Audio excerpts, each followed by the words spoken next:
सबसे पहले श्वेता प्रिया, शुरुआत तो अब आपसे ही होगी और वो शुरुआत मैं करूं उससे पहले दंगल के जो सवाल है वो जरा सामने रख देते हैं कि क्या अनंत सिंह की गिरफ्तारी कानून का राज या चुनावी दिखावा? लालू राज को जंगल राज बताने वाले अब क्या बोलेंगे?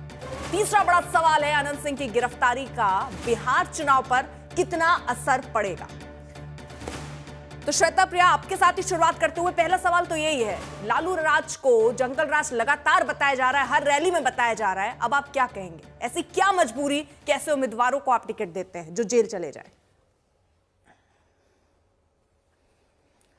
अर्पिता जी, ये जो आपने बताया जंगल राज लालू जी के टाइम को बताया जा रहा है, वो बताया नहीं जा रहा है, हम या आप नहीं बता रहे हैं, वो उच्च न्यायालय ने बताया था। और जो रही बात अभी जो मोकामा में हुआ है इंसिडेंट, ये बहुत निंदनीय है। ये किसी भी, अगर जिसने भी किया है उसके अगेंस्ट में एक्शन लिया जाएगा। आपने देखा अभी कार्रवाई हुआ है और अरेस्ट किए जा चुके हैं अनंत सिंह। अगर पुलिस को जो भी लगता है सही, अनुसंधान के दौरान उन्हें लगता है जिन जिन की गिरफ्तारी जरूरी है उनको गिरफ्तार किया जाएगा। और किसी को कोई यहाँ पे राजनीतिक संरक्षण नहीं मिल रहा है जो लालू जी के टाइम में हुआ करता था, और इसीलिए उनको जंगल राज बोला जाता था। अभी आप देख लीजिए, आचार संहिता लागू है, इलेक्शन कमीशन के सुपरविजन में जो भी चीजें होंगी, किसी को राजनीतिक संरक्षण तो नहीं दिया जा रहा है। ना तो नीतीश जी के गवर्नमेंट में आज तक किसी को संरक्षण मिला है, ना आगे कभी मिलेगा। तो डिफरेंस यहाँ पे ये है, जंगल राज उसको बोला जाता है जिसमें अगर कोई अपराध होता है और वो भी मुख्यमंत्री के संरक्षण में होता है, उस पर कोई कार्रवाई नहीं होता था, उसे जंगल राज बोला जाता है। और अभी जो इंसिडेंट हुआ है, आपने प्रेस कॉन्फ्रेंस देखा होगा विनय कुमार जी का, जो डीजीपी हैं, उन्होंने बहुत क्लियरली बोला है ये रायट है।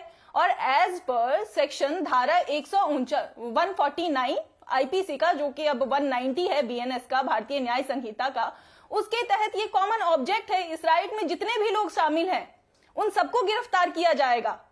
तो चीजें बहुत क्लियर है, किसी के ऊपर कोई दबाव नहीं है। ठीक है श्वेता जी, अगर ये पूरा मामला ऐसा होता कि चलिए दो ऐसे लोग अलग अलग लड़ रहे हैं और ये कानून व्यवस्था का ही मुद्दा होता है, यहाँ पे ये मुद्दा इसलिए बड़ा हो जाता है क्योंकि अनंत सिंह को आप भी जानती हैं, मैं भी जानती हूँ, पूरा मोकामा भी जानता है और बिहार भी अच्छे से जानता है। उसके बावजूद उनको टिकट दिया जाता है, एक बार नहीं बार बार। बाहुबली हैं वो, अपने जो इस बार का उन्होंने हलफनामा दिया उसमें 28 आपराधिक मामले उन्होंने खुद बताए उनके ऊपर चल रहा है, फिर भी उनको उम्मीदवार के तौर पर आप पेश कर देते हैं और फिर आप कह रहे हैं बिहार की छवि सुधार रहे हैं। तो ऐसे में सवाल आपसे क्यों ना पूछा जाए कि आप अपराधियों के साथ हैं कि अपराध को दूर करेंगी? अर्पिता जी, जैसा मैंने बताया कि हमारी सरकार में 2005 से अभी तक किसी को राजनीतिक संरक्षण नहीं मिल रहा है। आपने अभी जैसे गिनवाया उनके अगेंस्ट में जितने भी एलिगेशंस, 28 एलिगेशंस चल रहे हैं, अगर इस तरीके से देखें तो 76% क्रिमिनल को तो आरजेडी ने दे रखा है, उन्होंने टिकट दे रखा है। और सबसे बड़ी बात ये रही, जो उनका नेतृत्व करने वाले हैं उनके अगेंस्ट में 27 एलिगेशंस है। जेडीयू की तरफ से मोकामा के उम्मीदवार नहीं है वो। ये केस मैं ये भी क्लियर कर दूं, ये वाला जो केस है 29 आपराधिक मामले हो गए। नहीं, बिल्कुल है। नहीं, तो 29 आपराधिक मामले जो हुए हैं आप बोल रही हैं, वो सिर्फ अनंत सिंह के अगेंस्ट में तो एफआईआर हुआ नहीं है, एफआईआर तो औरों के अगेंस्ट में भी हुआ है। तो मतलब मैं औरों पर सवाल पूछूं, अनंत सिंह पे ना पूछूं? अगर हम देखें, उम्मीदवार तो मैं हुआ मोकामा के आपकी पार्टी के हैं ना, तो मैं सवाल तो उनके बारे में ही पूछूंगी ना। बिल्कुल पूछ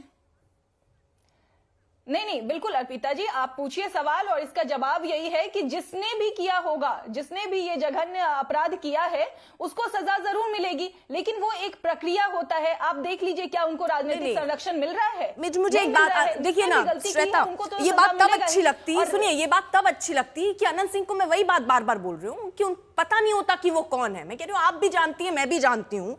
2004 में एसटीएफ ने, बिहार पुलिस के एसटीएफ ने छापेमारी की, वहां पर घंटों दोनों तरफ से फायरिंग हुई थी। कहा जा रहा था कि कुछ ऐसे समर्थक हैं जिनको संरक्षण वहां दिया जा रहा था, उनकी तलाश में एसटीएफ कर रही थी। एक पुलिसकर्मी समेत 8 लोग उस समय मारे गए थे। मैम, आपको मैंने आपराधिक केस बता दिया उन पर कितने हैं। अभी आर्म्स एक्ट में हाल बरी हो गए लेकिन जेल में रहे हैं। तो ये सारे आपराधिक रिकॉर्ड तो उनके साथ साथ चल रहे हैं ना। फिर भी ऐसी छवि के इंसान को अगर आप टिकट देती हैं, आपकी पार्टी टिकट देती है, तो क्या वो ठीक है? देखिए, सही और गलत की जहां तक बात है जो आप कर रही हैं, अगर इस तरीके से देखें तो 76% आपराधिक मामले जिनके ऊपर चल रहे हैं वो तो आरजेडी ने भी दे रखा है। रीतलाल यादव क्या कितने दुर्दांत अपराधी हैं उनके बारे में सबको पता है। और सबसे बड़ी बात, आरजेडी का जो नेतृत्व कर रहे हैं, महागठबंधन का जो नेतृत्व कर रहे हैं, मेरा वो सवाल ही नहीं है श्वेता, मैं आपसे जेडीयू को लेकर पूछ रही हूँ। आरजेडी से सवाल मैं अलग से पूछ लूंगी। मैं आपसे कह रही हूँ जेडीयू, या आप मतलब ये कह रही हैं कि वो कर रहे हैं तो आप भी करेंगे, मतलब वो उनके में भी आपराधिक छवि है, आपके में, मतलब आप लोग बेसिकली उनको उतारते हैं जो जिताऊ कैंडिडेट हो। अपराध किया है नहीं किया, बाहुबली है, लेकिन अगर आपको जीत कर वो सीट दे देगा तो आपको चलेगा। यही है ना मैम, हर राजनेता का यही होता है ना, आपका भी यही है ना? अर्पिता जी, नहीं, बिल्कुल नहीं, बिल्कुल ऐसा नहीं है अर्पिता जी। तो आपको और कोई उम्मीदवार नहीं मिला वहां पर? मैंने बताया कि अगर उन्होंने अपराध किया है, अगर मैम इतने ये अगर मामले दर्ज हैं, छवि उनकी ऐसी है, तब भी आप टिकट दे रही हैं और फिर अगर मगर लगा रही हो उसमें, मतलब तो आज की स्थिति में भी अगर मगर से देखें तो क्या जिनके ऊपर एलिगेशंस है वो फिर वो नहीं, बिल्कुल नहीं। हम ये बताना चाह रहे हैं कि अगर जिसके अगेंस्ट में एलिगेशंस है, क्या वो इलेक्शन नहीं लड़ रहे हैं, लेकिन अगर वो अपराधी हैं, अगर उन्होंने ऐसा कुछ भी किया है तो उनको बख्शा नहीं जाएगा। उनको कोई राजनीतिक संरक्षण, जिस चीज की बात कर रहे हैं कि सरकार में हुआ है, तो कोई राजनीतिक संरक्षण नहीं मिलेगा जो पहले हुआ करता था। जैसे आप लोगों ने ना अपराध की परिभाषा बदल दी है, अपराधी की परिभाषा बदल दी है। आप ये कह रहे हैं अपराधी ठीक है, उनके ऊपर आपराधिक मामले चलेगा, लेकिन हम संरक्षण नहीं दे रहे हैं। ये हम संरक्षण नहीं दे रहे हैं, वो संरक्षण दे रहे हैं। उनकी पार्टी ने इतने लोगों को दे दिया तो हम भी 2-4 दे रहे हैं, तो क्या गलत बात है? ठीक है मैम, ज्यादा गलत से कम गलत में हम चर्चा कर रहे हैं शायद, ठीक है। मैं सुबोध मेहता, सवाल फिर यही बार बार उठते हैं ना कि हमाम में सब नंगे हैं, सबने ऐसे टिकट बांटे हैं, वो भी बांट रहे हैं, आप भी बांट रहे हैं, आप कौन से दूध के धुले हुए हैं? देखिए अर्पिता जी, बहुत तार्किक बात मैं कह रहा हूं। देखिए 2005 में जब नीतीश जी मुख्यमंत्री बने तो आप जानती हैं 9 रत्न थे उनके पास, और वो जो 9 रत्न थे सारे ड्रेडेड क्रिमिनल ऑफ बिहार, इन लोगों ने मुख्यमंत्री के पद पे सुशोभित करवाया माननीय नीतीश कुमार जी को। अब जो हमारी बहन श्वेता कह रही थी कि जंगल राज, आपको पता होना चाहिए कि एनजीओ ने केस फाइल किया था म्युनिसिपल कॉर्पोरेशन के खिलाफ, और चीफ जस्टिस जो है हाई कोर्ट के, उन्होंने म्युनिसिपल कॉर्पोरेशन के लिए जंगल राज कहा था। शायद आप जो है इस बात को ध्यान में अंकित कर लीजिए श्वेता जी। और जहां तक बात रही कोर्ट की, तो देखिए उत्तर प्रदेश की सरकार हो या नेको सरकार को, हाई कोर्ट ने जंगल राज कहा है, लालू जी के राज को कभी नहीं कहा था, म्युनिसिपल कॉर्पोरेशन को कहा था, और उस वक्त का municipal corporation Bharatiya Janata party के हाथों में। अब आइए तीसरी बात यह है कि देखिए मिस गवर्नेंस बिहार में चरम सीमा पे है, सुशासन के नाम पे आए थे और पूरा जो है कुशासन भरा हुआ है।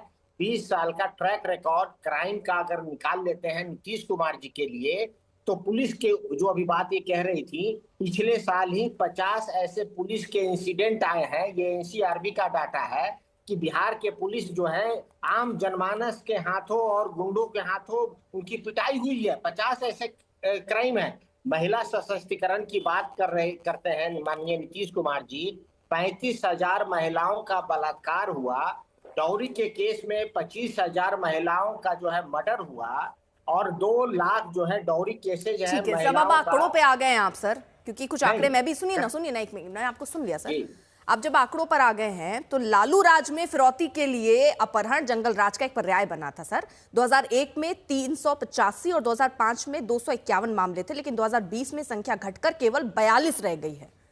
2005 से 2020 तक फिरौती के लिए अपहरण में करीब 83.2% की भारी कमी आई, और इसी को वो सुशासन के तौर पर बेचते हैं, उसी को सामने रखते हैं सर। नहीं, आप देखिए अर्पिता जी, अब यही आंकड़ों पे बात कर रहे थे ना, इसलिए मैंने ये आंकड़ा रख दिया ताकि तस्वीर क्लियर होती हुई चले ना सर। जहां उनकी कमी है वो भी हम सामने रखेंगे, ठीक है। मैं और क्लियर कर देता हूँ अर्पिता जी, 30 सेकंड दीजिए। पिछले 20 सालों में 1 लाख किडनैपिंग का केस हुआ है नीतीश जी के राज में, 3 लाख चोरी का केस हुआ है, 70,000 जो है मर्डर का केस हुआ है, और कॉम्युनल वायलेंस में जो है दूसरे स्थान पे बिहार है, 9 कॉम्युनल वायलेंस में 23-24 का। ठीक है, ये ग्राफ तो सर हम बात कर लेंगे, क्योंकि हम बात कर रहे थे ना यहाँ पर सर, क्योंकि वो आंकड़े तो हमने रख दिए सुबोध जी यहाँ पर, लेकिन सुनिए ना अब वो ये सवाल उठा रहे हैं। सुनिए, यहाँ पर जब अनंत सिंह की हम बात कर रहे हैं तो बात फिर रीतलाल यादव की भी होती है सर। आपके दानापुर से उम्मीदवार है, 30 से अधिक गंभीर केस हत्या और वसूली के हैं, उसके बावजूद वो जेल में रहकर चुनाव लड़ने के लिए तैयार है सर। आप भी तो बेदाग नहीं है ना। देखिए मैम, क्राइम और पॉलिटिक्स को अगर आप देखिएगा पूरे भारत में और बिहार में, अच्छा। यहाँ बात हो रही है सुशासन के नाम पे राज करने वाले नीतीश कुमार जी। मतलब आप ये मान रहे हैं हमारा तो जंगल राज था, कोई दिक्कत नहीं। ना, मैं आ रहा हूँ रीतलाल जी पर आ रहा हूँ। हाँ। ये जो बीज बोया हुआ था 2005 में, ये क्रिमिनल लोगों ने ही बीज बोया था। अब जहां तक बात रही रीतलाल जी के लिए, तो जो इलेक्शन कमीशन के जो प्रावधान है उसके आधार पे जो है वो इलेक्शन लड़ रहे हैं, और इसी तर्ज पे अनंत सिंह को भी इलेक्शन लड़ने को दिया गया। लेकिन अनंत सिंह जब इनको पे रोल पे बाहर निकाला गया इलेक्शन के समय, तो ये इन्होंने क्या स्टैंड अप किया मोकामा में, उस पर आज हम डिस्कशन कर रहे हैं। और पुलिस भी है और उनको गिरफ्तार करके फिर जेल लेके गई है। तो आप देखिए पे रोल पे निकला हुआ आदमी इस तरीके से नहीं वो चलेगा जिसमें 30 से ज्यादा आपराधिक मामले हो सर। और अगर आप मोकामा की बात करें तो सूरज भान को भी कोई ऐसा नहीं है कि मैं नहीं जानती, आप नहीं जानते, बिहार नहीं जानता, मकोमा नहीं जानता। उनकी पत्नी को अगर आप टिकट दे रहे हैं और उनके लिए तेजस्वी यादव पहुंच रहे हैं, तो वाइसा वर्सा चल रहा है ना सर। देखिए अर्पिता जी, जो भी इलेक्शन कमीशन के प्रोविजन है, चाहे वो आनंद मोहन के बच्चे हो या उनकी वाइफ हो या अन्य जो है सो कॉल्ड टेंटेड क्रिमिनल हैं उनके बच्चे हैं, इलेक्शन कमीशन के प्रोविजन के तहत लड़ रहे हैं। लेकिन अनंत सिंह का जो केस था वो पे रोल पे बाहर थे, पे रोल पे उनको बाहर किया गया। उसके बाद वो इलेक्शन लड़े, और इलेक्शन लड़ने के बाद जिस तरीके से पूरे जो है मोकामा टाल में वो घूम रहे थे AK-47 के साथ, गाड़ियों के साथ, और जिस तरीके से यहाँ पे जो है क्राइम हुआ, और क्राइम के बाद जो है सिविल वॉर की तरफ ही जा रहा था ये वो जगह मोकामा, वहां पे दो खेमे में लोग बटे हुए थे। इसको अनंत सिंह जो है, अनंत सिंह को देखते हुए बिहार पुलिस ने इस पे एक्शन लिया है, उसके ऊपर हम लोग चर्चा कर रहे हैं। अच्छा, मतलब आप कह रहे हैं कि अभी आपके पत्ते नहीं खोलूं जो अभी चल रहा है, क्योंकि अब उधर क्योंकि बवाल ज्यादा हो गया, गिरफ्तारी हो गई, इसलिए अभी हम उस पर बात करें। लेकिन बात जब आती है कि आपराधिक छवि, तो सर आरजेडी भी ऐसे तमाम, चाहे रीतलाल यादव हो, पप्पू पांडे हो, यहाँ में मोकामा की बात कर ले, तो आप भी सर ऐसे लोगों को उतारते हैं। और ऐसा नहीं है, अब वही बात है कि अभी इतने दो ग्रुपों में नहीं बटे, इतना बवाल नहीं हुआ, लेकिन आपराधिक छवि क्यों उतारते हैं आप? ये एक बड़ा सवाल है ना, उस पर जवाब नहीं दे रहे हैं सर आप। देखिए मैं दे रहा हूँ। जो अपराधी छवि की जो बातें हैं वो बीजेपी में भी अपराधी छवि के हैं। अच्छा, मतलब दोनों तरफ से, मतलब जनता देखिए बहुत आराम से इसको समझ रही होगी, दोनों नेता एक दूसरे पर डाल दे रहे हैं। भाई वो बीजेपी वाले कर रहे हैं, वो जेडीयू वाले कर रहे हैं, जेडीयू वाले कर रहे हैं, वो आरजेडी वाले कर रहे हैं, यानी सब कर रहे हैं। ठीक है गुरु प्रकाश जी, समझ गई सर, बहुत बढ़िया है सर। ये तो मतलब ठीक है ना, यही तो ठीक। क्या सर मोकामा का जो केस है ये पेरोल पे आए हुए थे। अच्छा।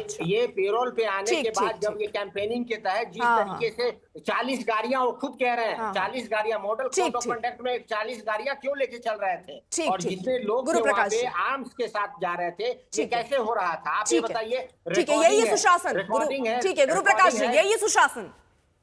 नहीं अर्पिता जी, मैं सुन रहा था इनकी बातों को और बहुत दुख होता है, बहुत पीड़ा होती है जब राष्ट्रीय जनता दल के लोग ऐसी बात करते हैं। हत्या 1 हो, हत्या 2 हो, नरसंहार हो, सबकी भर्त्सना होनी चाहिए, सबकी निंदा होनी चाहिए और सब पे कार्रवाई होनी चाहिए। ये मोकामा वाला केस क्यों विशेष है मैं आपको बताना चाहता हूँ। नीतीश कुमार जी, एनडीए की सरकार जब 2005 में आई थी, उन्होंने एक शब्द कहा था, क्राइम, करप्शन और कम्युनिज्म से कोई कॉम्प्रोमाइज नहीं होगा। अनंत सिंह किसी भी पार्टी के हो, कानून का शासन, जो हम रूल ऑफ लॉ पढ़ते हैं और रूल ऑफ लॉ को मानते हैं, स्वीकारते हैं। FIR हुआ कि नहीं हुआ हम पूछना चाहते हैं। 4 FIR हुआ है, चुनाव आयोग ने सुनिश्चित किया है। गिरफ्तारी हुई कि नहीं हुई हम पूछना चाहते हैं आपसे। कानून का डर जब समाप्त हो जाए, जब रूल ऑफ लॉ समाप्त हो जाए, जब रूल ऑफ जंगल आ जाए, लॉलेसनेस आ जाए, एनार्की आ जाए, इसको समझने की आवश्यकता है। मैं चुनौती के साथ कहना चाहता हूँ यहाँ पे आपके शो पे, पूरा देश आपकी शो को देखता है। 2005 के बाद अर्पिता जी आप देखिए, आरजेडी के प्रवक्ता से पूछिए क्या बिहार में एक भी नरसंहार हुआ है? 2005 के पहले नरसंहारों का दौर था, मैसेकर ही मैसेकर था। 12 मैसेकर, सेनारी मैसेकर, लक्ष्मणपुर बाते मैसेकर, 58 दलित महिलाओं को, दलित बच्चों की संस्थागत हत्या कर दी गई थी। गुरु प्रकाश जी, जब आप ये आंकड़े रख रहे हैं सर, आप ये कह रहे हैं, सुनिए मैं आपको जरा एक आंकड़ा रख दे रही हूँ, क्योंकि आंकड़ों पर सब झूठ नहीं, केवल ये नहीं कि सर हर प्रवक्ता आता है अपनी अपनी बात कह के चला जाता है, और जो रियलिटी है, जो सच्चाई, उससे जनता अवगत ही नहीं हो पाती, समझ ही नहीं पाती कि कौन सच कह रहा है, नहीं कह रहा है। सर NCRB के डेटा है, हिंसक अपराध का डेटा, 2004 में जब लालू राज खत्म मतलब समाप्त, तो 28,005 केस ऐसे थे हिंसक अपराध के। 2005 में जब नीतीश आए तो 24,073 हुआ, ठीक है थोड़ा कम हुआ। लेकिन 2022 आते आते सर 49,610 मामले हो गए। आप कह रहे हैं क्राइम ग्राफ कम हो रहा है, आप कह रहे हैं सुशासन ला रहे हैं। कैसा सुशासन है सर? अर्पिता जी, आप वरिष्ठ पत्रकार हो, आप बिहार आओगे, आप किसी से पूछो, आप मुझसे मत पूछो, आप जेडीयू के प्रवक्ता से मत पूछो, आप सामान्य बिहार के व्यक्ति से पूछो। When it comes to law and order, जब कानून के राज की बात आती है तो लालू जी कहां खड़े होते हैं और नीतीश कुमार जी कहां खड़े होते हैं। आंकड़ों की बाजीगरी मैं नहीं कर रहा हूं यहाँ पे। आम बिहारी होने के नाते उस बिहार में जब मैं बड़ा हुआ था, बिहार के करोड़ों लोग बड़े हुए थे, बिहार छोड़ के जाना पड़ा था, करुणा जी आ बिहार जाओ और छोड़ के श्वेता जाना जी आ पड़ा जाओ। था। अपहरण हो, फिरौती हो, सब इंस्टीट्यूशनलाइज था। State promoted, state protected, state patronize, सत्ता के द्वारा संरक्षित, सत्ता के द्वारा संपोषित। शिल्पी जैन का केस हम भूल जाएंगे क्या? चंपा विश्वास का केस हम भूल जाएंगे क्या? सीधे सीधे तार कहां जुड़ते थे? ठीक है गुरु प्रकाश जी, देखिए जब ये दलीलें होती है ना कि अब वो आप लोग टर्म अपने अपने हिसाब से चुन लेते हैं।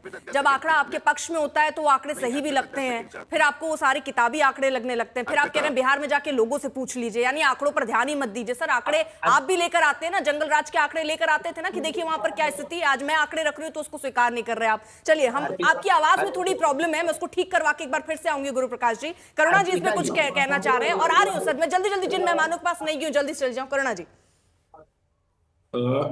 अर्पिता जी नमस्कार। नमस्ते सर। आपके सारे दर्शकों को नमस्कार और मेरे फेलो स्पोक्स पर्सन्स को नमस्कार। देखिए, पिछले 20 साल में नीतीश जी की सरकार और पिछले 11 साल में जो ट्रबल इंजन की सरकार है, इसने अपराध का राजनीतिकरण कर दिया है। अपराध को जो क्राइम पेज वाली सिचुएशन हो गई है, अपराध का मेन स्ट्रीमिंग हो गया है, अपराध का इंस्टीट्यूशनलाइजेशन हो गया है। और मैं ऐसा क्यों कह रहा हूं? देखिए, दारू, बालू, फिरौती, मर्डर, आज सब कुछ एक ऑर्गेनाइज्ड क्राइम हो गया है। और इसमें सबसे खतरा क्या है कि यही लोग पैसे लेकर राजनीति को प्रभावित कर रहे हैं। इससे भी ज्यादा खतरा जो है अर्पिता जी, वो है एक पूरा जनरेशन बर्बाद हो रहा है।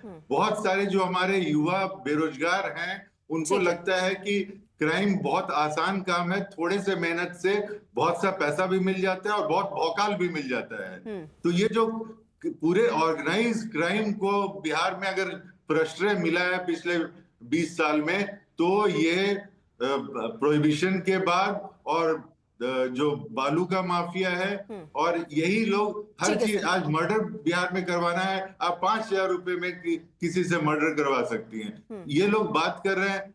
और जो बाहुबली हैं, मैं बाहुबलियों को गिनवाता हूँ, कौन कौन बाहुबली इनको है। अनंत सिंह इनके कैंडिडेट हैं। चेतन आनंद जो आनंद मोहन के बेटे हैं, आनंद मोहन को जेल से निकालने के लिए नीतीश जी ने जेल के मैनुअल में परिवर्तन कर दिया और उनको जेल से बाहर करवाया गया। रणधीर सिंह हैं, उसके बाद विभा देवी हैं, पप्पू पांडे हैं, विशाल प्रशांत हैं। तो बाहुबलियों की एक पूरी फौज है जो इस बार एनडीए के कैंडिडेट्स हैं। और ये इसीलिए हो रहा है क्योंकि इन्हें मालूम है कि इस बार जनता इनके खिलाफ हो चुकी है। और चूंकि ठीक है सर, जब गिनवा रहे हैं तो फिर रितलाल यादव को भी गिनवा देते सर। फिर आप सूरजवान की पत्नी जब चुनाव में है, आप उनको भी गिनवा देते, या फिर आप अपने सहयोगों को इस बात के लिए तैयार कर लेते कि हम इस बार बाहुबलियों को नहीं चुनेंगे। फिर आपकी बात में बहुत वजन हो जाता ना सर। आप कह रहे हैं 5,000 में हत्या कर देते हैं, यहाँ पर रितलाल के ऊपर 30 से अधिक गंभीर केस जिसमें हत्या वसूली सब है सर, उन पर केस है। आप कह देते हैं इनको मत बनाओ उम्मीदवार, नजीर पेश करते एक। देखिए, मैं कांग्रेस में आप एक भी बाहुबली का नाम बता दीजिए, एक भी ऐसे आदमी का बता दीजिए जो बिहार में जिसकी छवि खराब है, जिसको कांग्रेस ने टिकट दी है। हाँ, लेकिन आप साथ तो है ना सर आरजेडी के, तो इसलिए, लेकिन मैं जो कह रहा हूं, सरकार बनेगी, जीत के आएंगे तो वही बाहुबली जीत के आएंगे ना, उनके साथ ही आप रहेंगे ना, उन्हीं के साथ सरकार चलेगी ना सर। ऐसा तो है नहीं कि जीतने के बाद आप कहेंगे बाहुबलियों को निकाल दो बाहर, ऐसा तो नहीं हो पाएगा ना सर। देखिए, ये सबसे महत्वपूर्ण है कि जो क्राइम को जो रिस्पेक्टेबिलिटी सरकार ने दिया है वो खतरनाक है, वो राज्य के हित के लिए। अब देखिए, प्रधानमंत्री यहाँ आते हैं, और पिताजी समझ गई सर, समझ गई। दो मेहमान और जल्दी से मैं चली जाती हूँ। मैं समझ गई सर, आपने बात ही पलट दी पूरी। ठीक है, देवज्योति जी एक छोटा सा रिएक्शन फिर विनोद जी के पास। कटपट्टी की बात करते हैं बिहार में आके, प्रधानमंत्री कटपट्टी की बात करते हैं। जी जी जी जी, देखिए 20 साल की राजनीति, विषय है हम लोग का विषय है जंगल राज। जंगल राज, यही जंगल राज के नाम से ये वोट मांग रहे हैं, ये विकास के नाम से वोट नहीं मांग रहे हैं। ये चूहा फूल खा के गिरा जाता है, थाना में चूहा दारू पी जाता है, उसके बारे में कोई कुछ नहीं करेगा। इनका जनाधार खत्म हो गया है, बस एक ही को इनके पास सहारा है, जंगल राज, जंगल राज, जंगल राज। अरे क्या जंगल राज है भाई? आप जिसको AK-47 लेके पकड़ के इसको जेल भेजे, ये छूट कैसे गया है अनंत सिंह? ये अनंत सिंह जो है, ये जो है, आपको जरूरत है, आपको कैडर की उसकी जरूरत है, उसकी गुंडाई की जरूरत है। आप जदयू का टिकट